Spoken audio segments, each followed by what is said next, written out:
Chicos, por ahí se acaba de comunicar un compañero conmigo. La verdad es que sí, lo noto muy preocupado porque pues allá, sobre todo en la frontera, me comenta que está muy fuerte el aire y que en ocasiones se le va el sonido o lo saca de la estación y demás. Entonces, tomando en cuenta y en consideración esta situación, le comentaba yo a él que por favor cuando lograra integrarse a la sesión por primera vez, por ejemplo, a esta sesión, a la segunda, si son varias veces las que se sale de esta misma sesión, que con una sola vez que inmediatamente que ingrese se anote en el chat, con eso tiene para poder ser tomado en cuenta en cuanto a la asistencia. También les comento esto por lo siguiente, porque sí lo noté muy preocupado el compañero. Les voy a dar un poquito, unas 2 horas más de plazo, o sea, hasta la medianoche para que ustedes puedan contestar los exámenes por cualquier alguna otra situación que les pueda surgir, que se les vaya la luz o que se les vaya la señal o algo por el aire que me dice que de temprano está. Aquí en el sur apenas está llegando, aquí a Altamira, apenas se está entrando el norte, entonces pues sí está entrando bastante fuerte, bueno, más o menos sí está refrescando, pero me comenta él que desde ayer ya tienen bueno, no, más bien desde ayer, no, desde hoy en la mañana. Entonces, bueno, en consideración a esto, ya que pues no todos tenemos las mismas facilidades ni las mismas situaciones, pues en consideración les voy a dar chance de que tengan hasta la medianoche para que contesten los exámenes a partir de las 6, ¿sale? Y bueno, tareas, pues eso no hay ningún problema, eso todavía tienen unos cuantos días más para que lo resuelvan. Bueno, entonces vamos a continuar adelante con nuestra clase. Acuérdense que la clase de introducción a la administración son 2 sesiones y la última sesión la dedicamos a aplicaciones informáticas. Bien, vamos a continuar. Entonces, hablábamos de enfoques, de escuelas, de teorías dedicadas a la aplicación de la administración. En este caso ya vimos que hubo algunas personas que dedicaron sus esfuerzos a comprobar que la administración se desarrolla mejor desde un punto de vista empírico, es decir, desde la experiencia que da la práctica. En el caso del enfoque científico del pensamiento administrativo, nos dimos cuenta que no, que ahora resulta que pues que es todo lo contrario, que es el conocimiento, todas aquellas herramientas que nos da el conocimiento, el que nos ayuda a poder optimizar todas estas prácticas administrativas. Ahora bien, estamos en el enfoque clásico, en donde el enfoque clásico nos habla de una corriente filosófica, racionalista. Ahora bien, entramos también a un enfoque de las relaciones humanas. Aquí el enfoque humanista o de relaciones humanas incluye la escuela de relaciones humanas. Esta surge como una reacción o consecuencia contraria al positivismo y racionalismo de la escuela científica y la teoría tayloriana o tipo de estructura organizativa propuesta por Fayol, sino que el centro o eje es el ser humano trabajador. Fíjense bien, de acuerdo a lo que acabamos ahorita de ver, eh, el ser humano, el trabajador, forma parte de una estructura organizacional, ¿verdad? Donde cada quien tiene su propia tarea, en donde cada quien aplica el conocimiento correspondiente para echar a andar toda esta organización o maquinaria, ¿verdad? Ahora bien, aquí esta escuela nos dice, no, espérate, ¿sabes qué? Es que date cuenta, no todas las personas son iguales, date cuenta que las personas pues no son máquinas, que tienen necesidades, que tienen eh, deseos, que tienen esta cuestión humana, ¿verdad? Que les permite ser únicos y que por lo tanto pues tienen características diferentes, deben de ser abordados de forma diferentes. Ahora bien, Este enfoque nos dice que ayudó obviamente a disminuir pues las condiciones precarias de los trabajadores, es decir, vino a darle un protagonismo en este caso a los trabajadores, las condiciones en las que estaban, porque estaban en condiciones en las que pues no importaban tal cual los trabajadores, sino que los objetivos organizacionales se llevaran a cabo a costa de la vida, la salud, de la tranquilidad del pobre trabajador, ¿no? Entonces aquí se enfoca más a las necesidades del trabajador, de la persona. Y fíjense bien, hay una persona, espero que en algún momento dado tengan la oportunidad de leerlo, es al estilo Virgin, se llama este libro, está escrito por Richard Branson. Richard Branson es el dueño de una aerolínea llamada Virgin, precisamente de Estados Unidos, y es muy interesante lo que él plantea.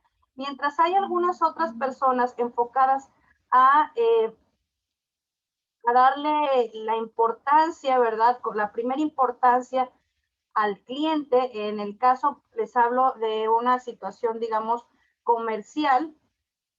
En el caso de esta persona, de este señor Richard Branson, aquí él dice, no, espérate, primero los trabajadores, o sea, le da un enfoque más humanista, porque él lo ve desde este punto de vista. Dice, bueno, ¿cómo puedo dejar yo mi empresa a manos de mis subordinados si estos pues no se sienten a gustos en el lugar donde trabajan? ¿Cómo quiero yo que ellos den una buena imagen de mi empresa a los demás? Y tiene razón, o sea, una persona que no está bien pagada, que le deben semanas de sueldo, que el ambiente en el trabajo es una tortura, etcétera, pues cómo puede trabajar de manera óptima, ¿verdad? Acuérdense que el trabajador es la primera cara que ve, en este caso, el cliente en una empresa. No es necesario que conozca al dueño si conoce a uno de los trabajadores, ¿me entienden? Con eso el cliente logra una imagen, ya sea buena o mala, dependiendo a cómo perciba el cliente. Y muchas veces lo hemos hecho, ¿no? Vamos, por ejemplo, a una taquería y si nos atienden mal, pues ya no regresamos, ¿no? ¿Y qué es lo que decimos? No, hombre, ahí todo el tiempo están enojados, a lo mejor ni les pagan, ahí tienen, a lo mejor los tienen ahí, pues, sin comer, las pobres gentes de pie todo el día, caminando por aquí, caminando por allá, no les pagan como debe de ser, etcétera, ¿no? ¿Y qué pasa? Y no vuelves a ir. ¿Y qué pasa cuando vas a otro lugar, ¿verdad? Otra taquería y pues te atienden a cuerpo de rey, o sea, te regalan un taquito extra, ¿no? Para que pruebes o te lo ponen hasta el taquito así con copia, ¿no? Con tortilla doble para que te llenes. Entonces, pues sí, el servicio pues es lo mejor, los empleados, ¿no? Sonriendo, los empleados atentos a lo que requieras. Entonces ya es una situación diferente, ¿no? Y se percibe tú como cliente. Bueno, en el caso, volvemos a este enfoque humanista, me gusta mucho hablar de este enfoque humanista, porque se trata a las personas como tal, como personas, no como parte de una organización, como un engranaje de una organización, sino como personas, personas con necesidades de carne y hueso, que si bien es cierto, forman parte importante de una organización, también son papás, también son hermanos, también son novios, esposos, hijos, padres, ¿verdad? Y eso pues es a veces difícil de comprender para una compañía tal cual. Ahora bien, tenemos también el neohumano relacionismo o de comportamiento humano, válgame la expresión esta, ¿verdad? Esta escuela o teoría del neohumano relacionismo o teoría del comportamiento es una teoría de oposición a la teoría clásica que presta especial atención al comportamiento humano. Se considera, en este caso, una continuación de la teoría de las relaciones humanas, es decir, ¿por qué mis trabajadores están en este caso mostrando un bajo desempeño laboral? Ya empiezo yo a preguntarme, ya a ver más allá del por qué el comportamiento de tal trabajador, por qué está disminuyendo. Sabemos, ¿verdad? Que una persona, por ejemplo, con problemas en la casa no va a dar, no se va a desempeñar de una manera aceptable, inclusive a lo mejor va a tener tendencia a equivocarse y eso en algunos casos pues es una llamada de atención o también pues le puede costar dinero al propio dueño, ¿no? De la organización. Entonces, esta escuela, esta teoría nos habla de eso, el por qué. Y para esto nos dice que uno de los principales, en este caso, motivadores son Abraham Maslow y Herbert. En este caso, Maslow, que es el que tenemos más presente, es el autor de la pirámide precisamente de Maslow. Esta pirámide nos habla sobre necesidades, las necesidades primarias o básicas, las necesidades, perdón, secundarias y las necesidades de autorrealización. Así rápidamente les comento, bueno, ustedes son contadores, a lo mejor pues no van a tener mucho enfoque en cuanto a la mercadotecnia. Yo estoy más enfocada en la carrera de comercio internacional y aduanas y vemos un poquito más de mercadotecnia, pero esta pirámide se enfoca más precisamente a esto, a los estudios de mercado, investigación de mercado. Esta pirámide de Maslow nos habla de, les vuelvo a repetir, de cómo podemos clasificar estas necesidades. Las necesidades básicas o primarias pues son aquellas que nos ayudan a la sobrevivencia, ¿verdad? Como comer, como dormir, como el vestir, como el calzar, como el tener un techo donde vivir, etcétera, ¿verdad? Son las principales que nos ayudan a la sobrevivencia. En el caso de las necesidades secundarias, pues son aquellas, ¿verdad? Que si bien no nos, como no intervienen en la supervivencia, en la sobrevivencia de la persona, del sujeto, sí intervienen para su desarrollo. En este caso, el transporte, la educación, etcétera. Y obviamente, bueno, las necesidades, ¿verdad? De hecho, también mucho depende de los autores. A veces estas necesidades las subdividen de modo que ya no son 3, sino que son 5, pero básicamente de esto trata. Las necesidades de autorrealización. Estas necesidades de autorrealización son aquellas que no necesitamos para sobrevivir, que no nos ayuda tal cual en nuestro desarrollo, pero sí nos da un cierto estatus, un cierto lujo. Por ejemplo, bueno, dentro de mis necesidades primarias está la de cubrir la necesidad de vestido. Bueno, pues yo, si la quiero cubrir, pues a lo mejor hasta yéndome a la ropa de segunda lo puedo hacer, ¿no? Pero, pero también mucho depende obviamente de mi recurso, etcétera, ¿verdad? Pero pues si yo quiero satisfacer esta necesidad de vestir, pues la quiero satisfacer con estilo, pues mejor me voy a un que les gusta, un CNA o a un ¿qué más? Un American Eagle o qué sé yo. Entonces ya son necesidades como de más lujo, ¿verdad? Bien, esto en grandes rasgos es a lo que se refiere Maslow, ¿no? El comportamiento humano. ¿Por qué la persona se comporta? ¿Tienes algún problema en casa? ¿Alguna de tus necesidades no está cubierta? Por eso tienes a lo mejor un bajo rendimiento, por eso a lo mejor tus récords de entrada al trabajo no son los mejores, porque a lo mejor tu necesidad secundaria de transporte pues no está satisfecha del todo porque pues no tienes ni coche propio y aparte pues a lo mejor vives en un lugar donde el traslado, pues no, las rutas, ¿verdad? Pues no están aseguradas al 100%, pasan llenas o qué sé yo.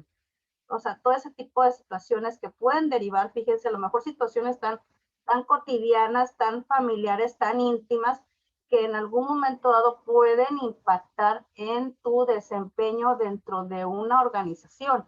Y todo eso lo ve, en este caso, la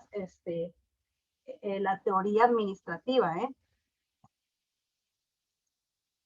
Tenemos la neoclásica. Esta neoclásica nos habla de la búsqueda de eficiencia a través de técnicas complementarias o suplementarias de las legadas por los precursores, dejando de lado aspectos informales como conducta y comportamiento. Nuevamente vemos en esta neoclásica, ¿verdad? Que viene siendo como una extensión de lo clásico, todas aquellas aplicaciones, como dice aquí, de técnicas, aplicaciones de procedimientos que ayudan tal cual a la búsqueda de eficiencia, ¿verdad? Precisamente nos dice que en esta dimensión pues ocurrió que los hechos sucedidos transformaron a las organizaciones, obligando a los investigadores a estudiar formas de adaptación y modernización de las técnicas tradicionales. Fíjense bien en qué momento de la historia vino a dar esta teoría, esta escuela, este enfoque. Nos dicen que estos sucesos de la Segunda Guerra Mundial, la expansión económica de los Estados Unidos, el constante grado de concentración económica y evolución del nivel tecnológico generaron las siguientes características diferenciales. En este caso, pues mayor automatización, menor utilización de la mano de obra. ¿Por qué? Pues porque todo el mundo estaba en la guerra o muchas personas pues fallecieron en las guerras, sobre todo estamos hablando de los varones. Mayor automatización porque pues, se requería obviamente de menor mano de obra, mayor cantidad de miembros por el crecimiento de las organizaciones, mayor cantidad de fines a alcanzar en cada organización por su crecimiento horizontal. Entonces, con estas características nos dice que hubo otras que no variaron desde el momento en que Taylor y Fayol, que son básicamente los exponentes de la teoría clásica, aportaron su desarrollo, los cuales fueron pues, la búsqueda constante de la máxima eficiencia y una rígida estructura de dirección. Básicamente aquí lo que podemos rescatar de esta teoría pues fue precisamente la búsqueda de la eficiencia. ¿En qué? Pues a través de la aplicación de técnicas, ¿verdad? Técnicas que después de la Segunda Guerra Mundial pues se vieron afectadas por todo este suceso. Y les voy a hacer aquí un comentario para que ustedes se ubiquen de manera histórica. Los mayores descubrimientos, los mayores cambios en el comportamiento humano, comportamiento tal vez en cuanto a la economía y demás, se ha dado después de una guerra, en particular después de la Segunda Guerra Mundial. Recordemos que la Segunda Guerra Mundial fue un suceso que dejó bastante golpeado a muchos países, sobre todo en Europa.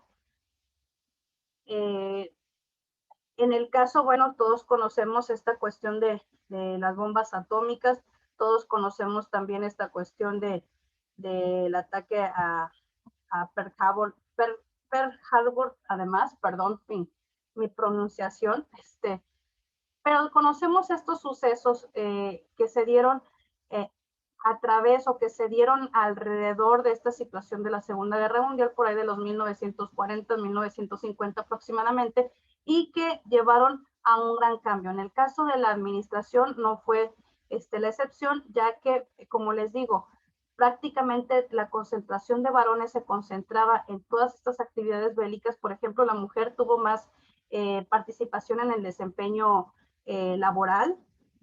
Ellas eran las que se quedaban a trabajar en las fábricas y demás, entre otras muchas situaciones que me gustaría que en su momento dado ustedes aparte pudieran leer. Alrededor de la guerra, sobre todo de la Segunda Guerra Mundial, se dieron sucesos bastante curiosos, por decirlo de alguna manera, ¿verdad? Entonces, sería importante que por ahí en algún momento dado vieran o alguna película ambientada en esa época y demás. Es muy interesante. La estructuralista, bueno, como su nombre lo dice, esta escuela nos dice logra fusionar los aportes más significativos de la teoría de las relaciones humanas y la teoría clásica. Es decir, lo que busca esta teoría estructuralista o esta escuela es fusionar lo más importante de las relaciones humanas o de los trabajadores en sí con este enfoque de la aplicación de la ciencia en pro de la administración.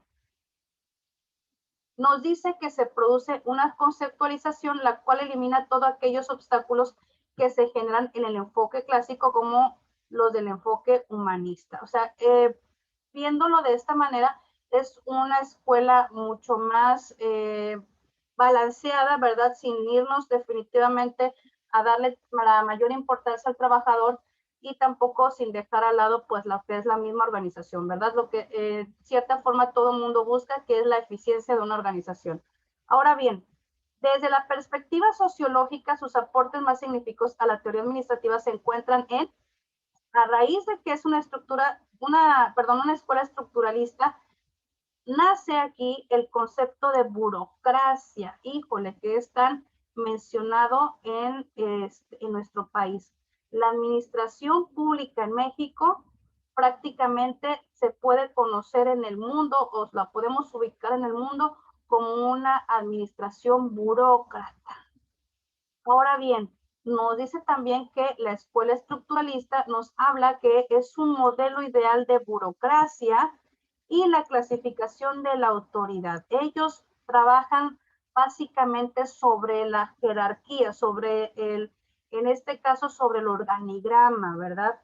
¿Qué es burocracia? Nosotros, por lo regular, eh, concibimos, perdón, a a la burocracia con esta idea de las largas filas, el momento de ir a hacer algún, algún trámite a gobierno y demás, ¿no?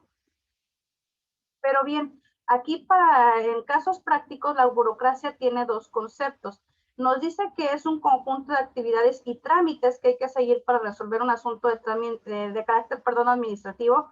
Ejemplo, cuando uno va a sacar las placas o tiene que cambiar de licencia, cuando uno va a sacar algún acta de nacimiento, de defunción, cuando tú vas a tramitar, en este caso, tu título, ¿verdad? Eso es un trámite burocrático.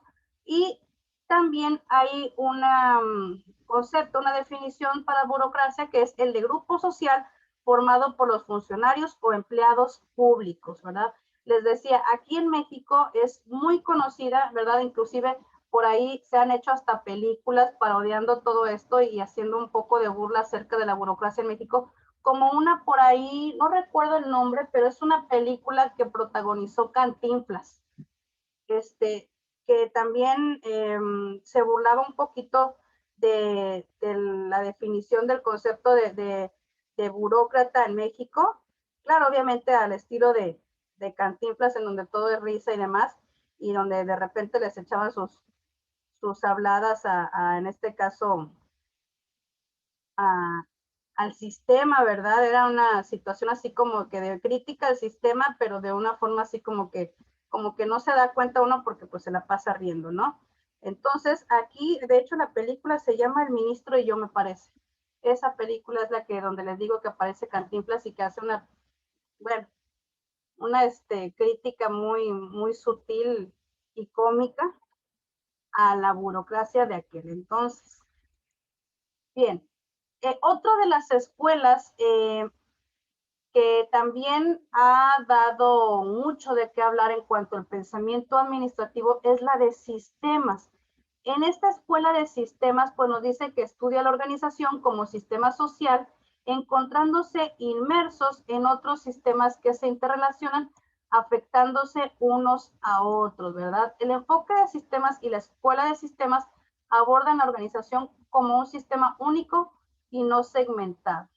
Entonces, aquí lo que nos dice es que en este caso se observa la organización como un sistema abierto cuyos elementos son el insumo, los resultados y el funcionamiento de la organización como proceso.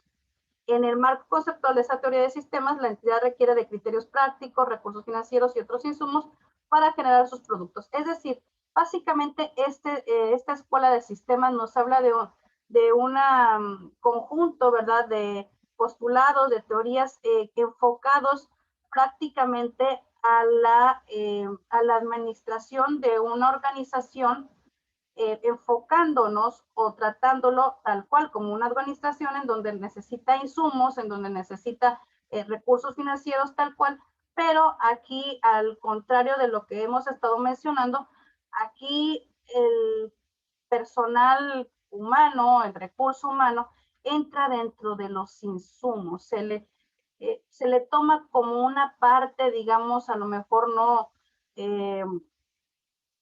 no animada, no individual más bien, sino todo ese esfuerzo en conjunto que hace que una maquinaria como una organización pueda funcionar.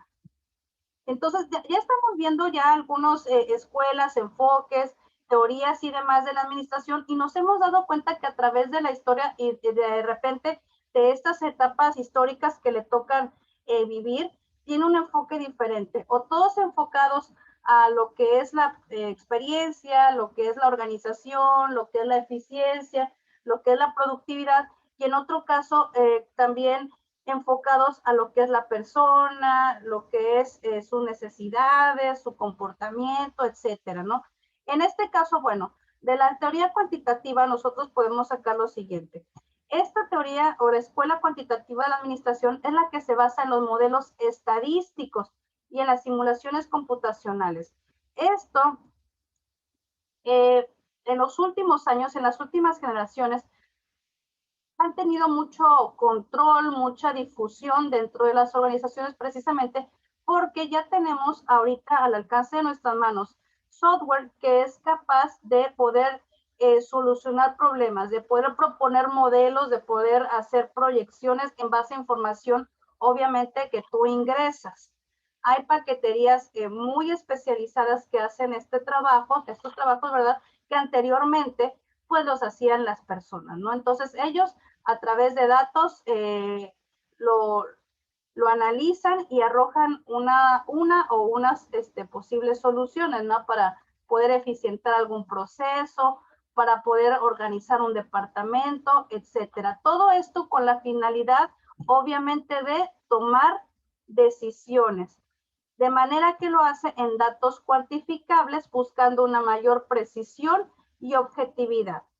Una de las ramas que apoyan o que se utilizan más bien como parte de este modelo, de este sistema o de esta escuela cuantitativa, pues es el uso de la probabilidad y la estadística. La probabilidad y la estadística en conjunto nos ayudan a poder realizar modelos que nos permitan realizar proyecciones. ¿Modelos qué? Modelos económicos a partir de datos históricos para poder nosotros detectar ciclos en la economía o ciclos de producción o ciclos en el mercado, ¿verdad? En el mercado productivo.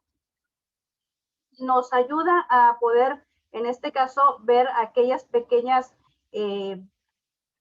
cambios que pudieran significar probablemente un problema para la realización de nuestros objetivos. Entonces, sí, efectivamente, el sistema o la escuela cuantitativa de administración es hoy por hoy una de las más utilizadas gracias a estos software que nos permite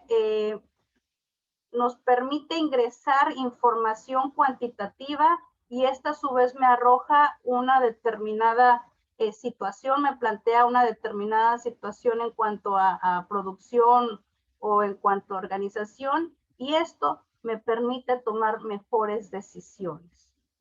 Si bien es cierto, no hay hasta ahorita una máquina tal cual que te diga cómo llevar a cabo tu negocio, porque claro, siempre va a haber en este caso la toma de decisiones por parte de una persona, por parte de un grupo de personas, sí nos dan o nos abren el panorama hacia cuestiones o hacia opciones que por lo regular a lo mejor nos costarían mucho llegar a ellos, ¿no? Que al final de cuentas, pues para eso sirve el uso de las simulaciones y de la tecnología y en este caso de los algoritmos y paquetes y demás. Bien, la administración por objetivos es una estrategia empresarial también basada en la administración, obviamente, bueno, la APO, ¿verdad? Del capital humano.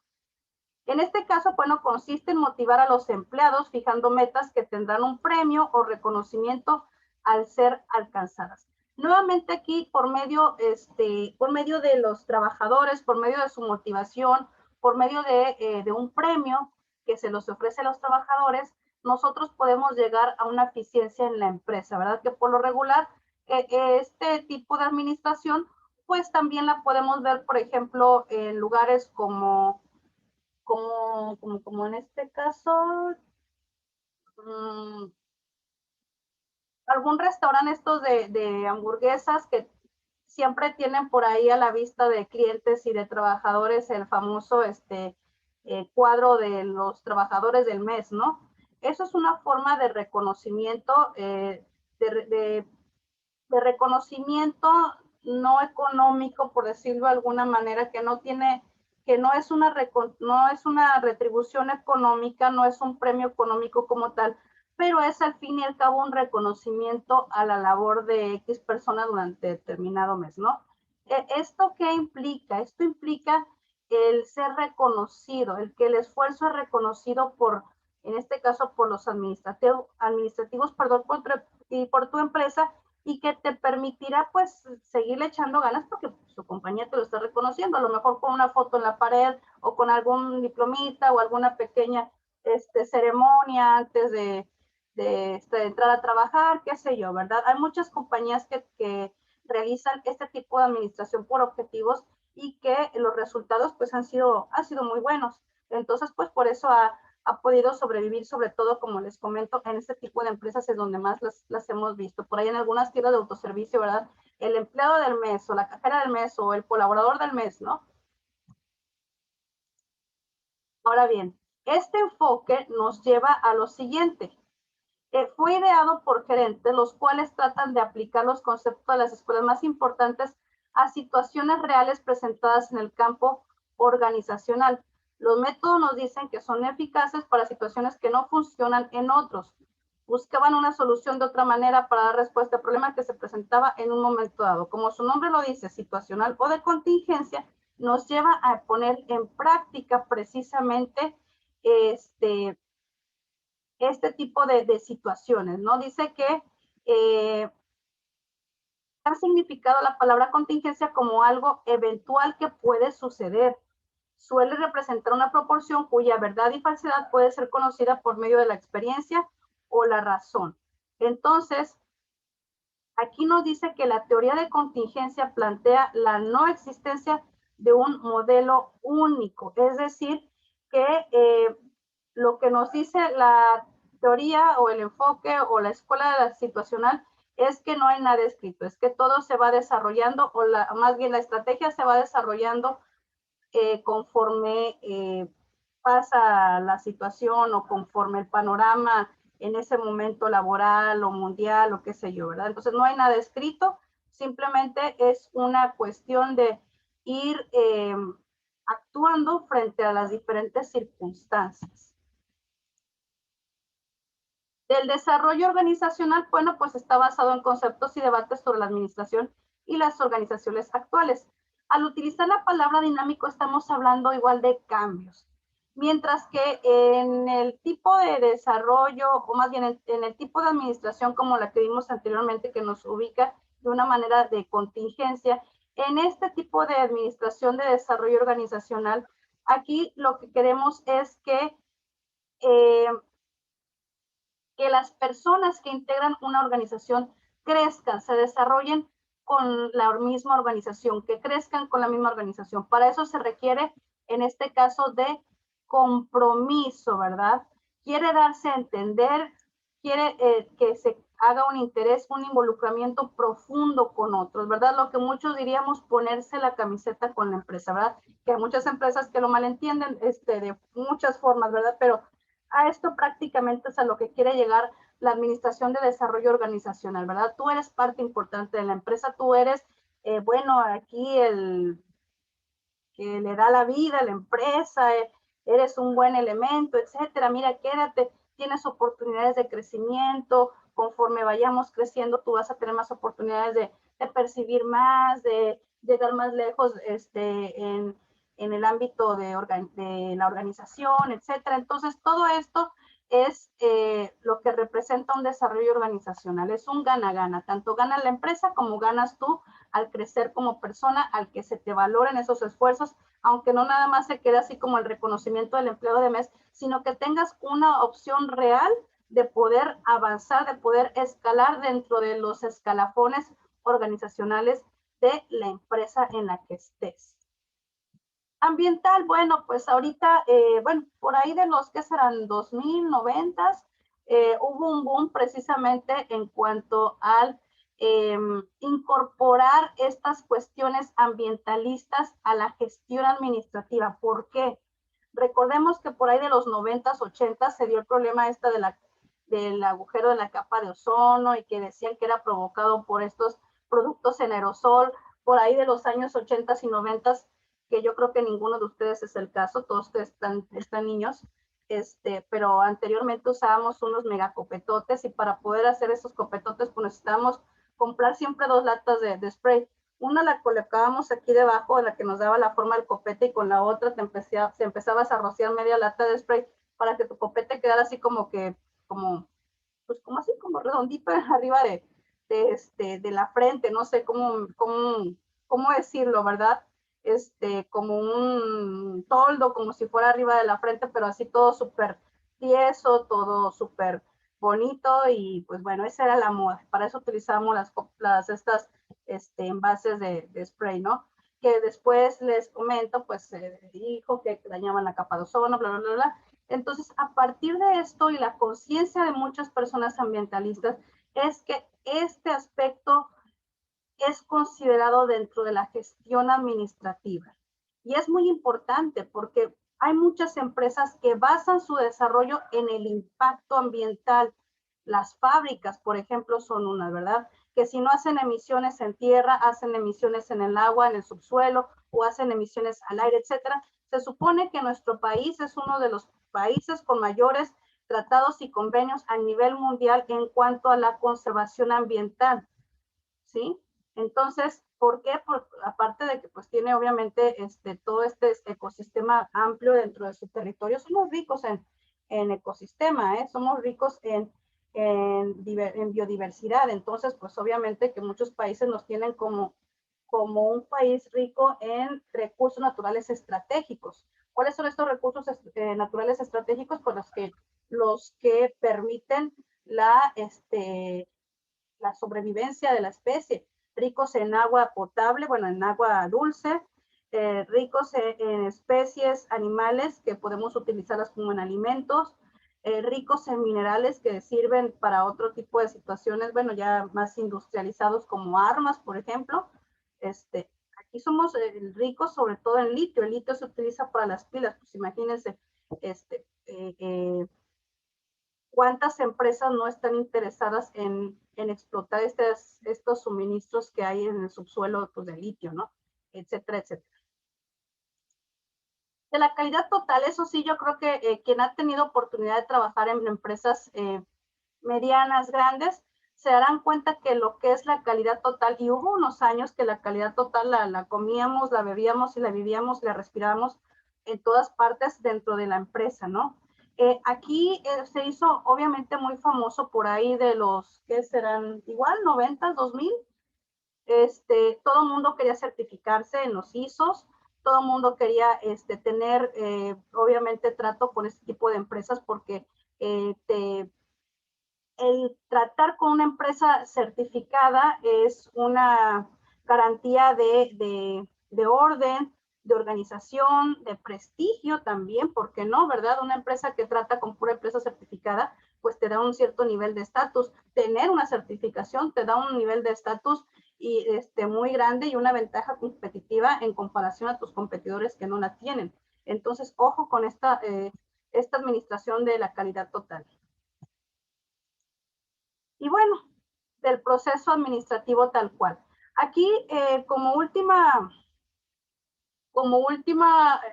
actividad y como tarea, aquí lo marco como tarea, ¿has notado alguna situación familiar de las descritas? Es decir, que los tipos de administración que hemos visto durante esta clase, ¿has notado que alguna de ellas se aplica en este caso, en tu lugar de trabajo?